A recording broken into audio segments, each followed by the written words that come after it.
நம் நாட்டில் சாதி இல்லை என்பதெல்லாம் பொய் சேதி. மண் வீட்டில் ஒரு சாதி, மச்சி வீட்டில் மறு சாதி. தேசிய கொடியினிலே 3 வகை வர்ணம்தான், தேசத்தில் இருக்கிறது 100 வகை வர்ணம்தான்.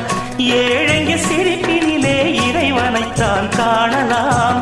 அப்படித்தான் நினைச்சிருந்தேன் நானும் இங்கே நாளெல்லாம். என்னால இறைவனைத்தான் பார்த்திடவே முடியல. நாம் பார்த்து இதுவரையில் ஏழை இங்கே சிரிக்கல.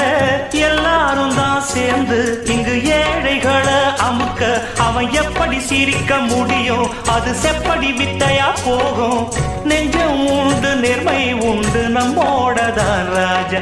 இந்த வீடு நமக்கு, இந்த வீடு நமக்கு சொந்தம் இல்லை. பாடுட சின்ன தம்பி, அதனால நமக்கு துன்பம் இல்லை. பாடுட சின்ன தம்பி.